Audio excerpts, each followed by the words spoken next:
नमस्कार, मैं कविता भारद्वाज और आज हम पढ़ रहे हैं पाठ अनुच्छेद लेखन कक्षा 9वीं और 10वीं के लिए, जो एक महत्वपूर्ण विषय है। अनुच्छेद लेखन कैसे किया जाता है? अनुच्छेद लेखन अंग्रेजी में हम कहें पैराग्राफ राइटिंग। अनुच्छेद लेखन करने से पहले हम ये जानते हैं अनुच्छेद है क्या, अनुच्छेद किस तरह से लिखा जाता है। अनुच्छेद क्या है?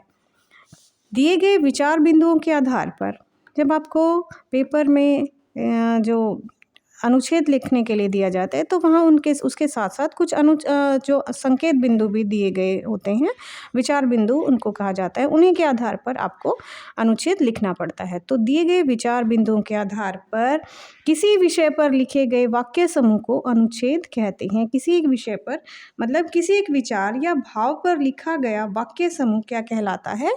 अनुच्छेद लेखन।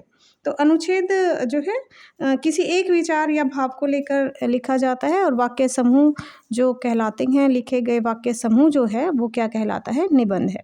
अनुच्छेद लेखन एक कला है जिसके अंतर्गत सीमित शब्दों में किसी विषय विशेष का सार रूप में प्रस्तुतिकरण किया जाता है। सार रूप में किसी विशेष विषय का सार रूप में, सार मतलब छोटे रूप में, लघुतम विधा है। गद्य की सबसे जो लघुतम विधा है वो क्या है? अनुच्छेद। तो कुछ ही सीमित शब्दों में हम अपने विषय को पूरी तरह से सार रूप में लिखते हैं। अनुच्छेद में लघुतम विधा है। किसी एक विषय के एक ही पहलू को एक दूसरे से संबंधित वाक्य समूह द्वारा अभिव्यक्त करते हैं। तो कोई भी एक विषय जो है उसके पहलुओं को एक दूसरे से संबंधित करते हुए, सभी वाक्यों को एक दूसरे से संबंधित करते हुए ही हम जो है अनुच्छेद लेखन करते हैं। अपने जो भी विचारों को अभिव्यक्त हम करते हैं। अनुच्छेद जो है वो अपने आप में एक तरह से पूर्ण होता है और सार्थक होते हैं अनुच्छेद, और उसमें विचार जो हैं वो संक्षेप में रखे जाते हैं, मतलब कम से कम शब्दों में जो है अनुच्छेद में अपने विचार लिखे जाते हैं। जो विधा है निबंध से बिल्कुल अलग होती है। ये जो विधा है वो निबंध लेखन से बिल्कुल अलग होती है। इसमें भूमिका एवं निष्कर्ष की आवश्यकता नहीं होती। हम जो लिखते हैं, निबंध जो लिखते हैं, अब हम बात करेंगे अनुच्छेद और निबंध में अंतर क्या है। अंतर क्या है निबंध में? अब यहाँ पर हमने पढ़ा यह विधा निबंध से भिन्न है। क्या भिन्न है इसमें, क्या अंतर है निबंध में और अनुच्छेद में? तो जिस तरह से निबंध में हम भूमिका और निष्कर्ष जो है करते हैं, उसका निष्कर्ष बताते हैं, उसकी भूमिका बताई जाती है, उसकी आवश्यकता अनुच्छेद में नहीं पड़ती। निबंध में अलग अलग अनुच्छेदों में अलग अलग भावों को व्यक्त करते हैं। अलग अलग अनुच्छेद होते हैं निबंध में और अलग अलग भावों को हम व्यक्त कर सकते हैं, पर अनुच्छेद में किसी एक विषय को लेकर उसके एक ही पहलू पर विचार किया जाता है। निबंध में जैसे अभी हमने बताया भूमिका और निष्कर्ष, उपसंहार भी हम कहते हैं, तो उसको लिखा जाता है, जबकि अनुच्छेद में इसकी आवश्यकता नहीं होती। उद्देश्य, अब क्या उद्देश्य होते हैं अनुच्छेद लेखन के? अनुच्छेद के माध्यम से किसी विषय से संबंधित भावों और विचारों को सार रूप में प्रस्तुत किया जाता है।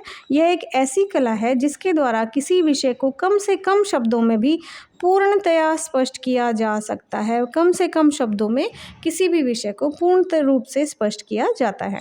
अब अनुच्छेद के प्रकार। अनुच्छेद कितने प्रकार के होते हैं? अनुच्छेद को निम्न भागों में वर्गीकृत किया जाता है। वर्णनात्मक अनुच्छेद वर्णनात्मक भी हो सकते हैं, किसी वस्तु, स्थान, व्यक्ति अथवा दृश्य का वर्णन करना। दूसरा है विचारात्मक अनुच्छेद, तो दिए गए विषय पर विचारों की अभिव्यक्ति भी की जा सकती है, वो विचारात्मक अनुच्छेद हो गए। भावात्मक अनुच्छेद, देशभक्ति जैसे भावात्मक एवं रोमांचित अनुभव पर आधारित अनुच्छेद। काल्पनिक अनुच्छेद, यदि मेरी लॉटरी लग जाए, यदि मैं राष्ट्रपति होता, अथवा चंद्रमा पर विषय का जीवन इत्यादि विषयों पर अनुच्छेद लेखन। तो ये अनुच्छेद के प्रकार हैं। अनुच्छेद वर्णनात्मक भी हो सकते हैं, विचारात्मक भी हो सकते हैं, भावात्मक भी हो सकते हैं और कल्पना पर आधारित भी हो सकते हैं। अब अनुच्छेद लेखन पर ध्यान देने वाली बातें कौन कौन सी हैं? सशक्त और प्रभावी अनुच्छेद लेखन हेतु कुछ बातों का ध्यान रखना आवश्यक है। इसके लिए सर्वप्रथम अनुच्छेद के विषय को ध्यानपूर्वक पढ़ें और विचार करें कि क्या लिखना है। अब सबसे पहले अनुच्छेद लिखने के लिए विषय को हमें समझना पड़ेगा कि क्या लिखना है, क्या पूछा गया है, उसी के अनुसार निबंध लिखना है। विषय को पढ़कर मन में जो विचार आए उन्हें बिंदुओं के रूप में एक पृष्ठ पर लिख लें। वैसे तो संकेत बिंदु दिए गए होते हैं पेपर में, अगर आप कक्षा में भी लिख रहे हैं और आपको संकेत बिंदु नहीं है तो खुद ही अपने संकेत बिंदु उसके लिए बना सकते हैं। दिए गए संकेत बिंदुओं के आधार पर अपने विचार बिंदुओं की सहायता से अनुच्छेद लेखन शुरू करें, प्रारंभ करें। यह ध्यान रखें कि विषय का प्रस्तुतिकरण सीमित शब्दों में ही करना है। जो विषय है उसको सीमित शब्दों में ही आपको पूर्ण करना है। संकेत बिंदुओं तथा आपके विचारों में समानता होनी चाहिए। जो संकेत बिंदु दिए गए हैं उन्हीं के अनुसार ही आपको जो है अपने विचार व्यक्त करने हैं, उसमें समानता होनी चाहिए। यदि ऐसा नहीं है तो विषय पर ध्यान केंद्रित करके पुनः चिंतन करें, सोचें उसके बारे में। थोड़ा सा चिंतन करना मतलब सोचना, थोड़ी देर ध्यान से सोचें और महत्वपूर्ण बातों को नोट करें। अनुच्छेद लेखन के दौरान विषय, वर्तनी और विराम चिन्ह जैसी व्याकरणिक अशुद्धियों पर विशेष ध्यान दें। तो वर्तनी मतलब मात्राएं जो हैं वो उनकी अशुद्धियाँ ना हो, विराम चिन्हों की अशुद्धियाँ ना हो, विषय से हटकर कुछ कोई बात ना लिखी गई हो। अनुच्छेद में उदाहरण देने की आवश्यकता नहीं है, केवल संकेत ही काफ़ी हैं। यहाँ पर निबंध में हम उदाहरण दे सकते हैं लेकिन अनुच्छेद में नहीं है इसकी ज़रूरत। हस्तलेखन सुंदर व स्पष्ट होना चाहिए, मतलब जो लेख है आपका वो सुंदर होना चाहिए और पूरा अनुच्छेद 10-12 पंक्तियों का होना चाहिए। अब आपको कई बार 100 से 120 शब्दों के लिए दिया जाता है या 80 से 100 शब्दों में भी सामान्यतः जो शब्द सीमा होती है अनुच्छेद की तो वो 10-12 पंक्तियां ही हो जाती हैं। अनुच्छेद को लिखने के पश्चात पुनः अवश्य पढ़ें और अधिक काट छाँट ना करें। इन बातों को ध्यान रखते हुए अनुच्छेद लेखन का निरंतर अभ्यास करने से विद्यार्थी विषय विशेष को नियंत्रित और सीमित शब्दों में अभिव्यक्त करने की कला में पारंगत हो जाता है। और इसका निरंतर अभ्यास ज़रूरी है बेटा। अगर आप इसका निरंतर अभ्यास नहीं करेंगे तो आप किसी भी विषय में अभ्यास तो आपको हर विषय के लिए ज़रूरी होता ही है, तो इसके लिए भी आपको निरंतर अभ्यास करके ही इसमें पारंगत आप हो सकते हैं तथा प्रभावी अनुच्छेद का लेखन कर सकते हैं और प्रभावशाली अनुच्छेद आप लिख सकते हैं। अब हम बात करते हैं कि क्या क्या ध्यान रखनी चाहिए हमें और जो बातें हैं छोटे होने चाहिए शब्द आपके अनुच्छेद लिखने के लिए, सरल होने चाहिए, सरल शब्दों का प्रयोग हो, प्रभावी भाषा का प्रयोग हो और यहाँ पर क्योंकि अनुच्छेद लेखन है तो भूमिका अलग से बनाने की ज़रूरत नहीं है। भूमिका से सीधा भूमिका बनाने की बजाय सीधा विषय जो भी है उससे शुरुआत करनी चाहिए। तो जो भी संकेत बिंदु दिए गए हैं उनको उन्हीं को विस्तार देना है आपको, उन्हीं को अच्छे से बताना है, उन्हीं को जो है उन्हीं का वर्णन करना है। उदाहरण का जो संकेत देना ही काफ़ी है, सिर्फ इसका विस्तृत वर्णन हम यहाँ नहीं कर सकते हैं।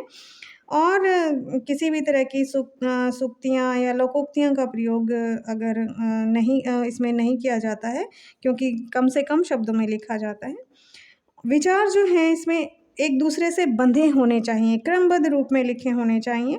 अनुच्छेद के अंत में निष्कर्ष समझ में आना चाहिए, अलग से निष्कर्ष देने की लिखने की आवश्यकता नहीं होती है अनुच्छेद में। अब हम अगर बात करें तो आपको सबसे पहले विषय का पूर्ण रूप से ज्ञान होना आवश्यक है। दूसरा, विभिन्न विषयों में पर्याप्त अंतर और समानता को भी समझना सबसे ज़्यादा ज़रूरी है। भाषा पर आपका अनुच्छेद लिखने के लिए आपका भाषा पर पूर्ण अधिकार तथा शब्द भंडार का उचित ज्ञान भी ज़रूरी है। इसके लिए मैं बच्चों को समय समय पर बताती रहती हूँ कि जब तक आप हम कहते हैं किताबें हमारी सबसे अच्छी दोस्त होती हैं, पुस्तकें हमारी, तो जब तक हम पुस्तकें नहीं पढ़ेंगे, किताबें नहीं पढ़ेंगे, हमें ज्ञान मिल ही नहीं सकता। ज्ञान हमें कहाँ से प्राप्त होता है? पुस्तकों से। और अगर हम पुस्तकें ही नहीं पढ़ेंगे तो हमें किसी भी विषय की जानकारी होना संभव नहीं है। इसीलिए मैं विद्यार्थियों से बार बार कहती हूँ, आज बड़े बड़े लेखक, कवि, जो साहित्यकार हैं, वो भी अपनी रचनाएं लिखने से पहले अनेक लेखकों की, अनेक कवियों की जो है उनकी रचनाएं पढ़ते हैं, उनका अध्ययन करते हैं, तब जाकर वो कहीं अपनी रचनाएं लिख पाते हैं। तो इसलिए अच्छा लेखक बनने के लिए हमें सबसे पहले पाठक ज़रूर बनना चाहिए, तभी हम किसी भी विषय को अच्छी तरह से उस पर गहराई से लिख सकते हैं। तो आशा है आपको अनुच्छेद लेखन से संबंधित जो भी आपके संशय हैं, आपके दुविधाएँ हैं वो दूर हुई होंगी। तो उसके लिए आप कमेंट कर सकते हैं, और अगर आपको अच्छा लगा, पाठ समझ में आया, तो आप लाइक और कमेंट और शेयर कर सकते हैं। धन्यवाद।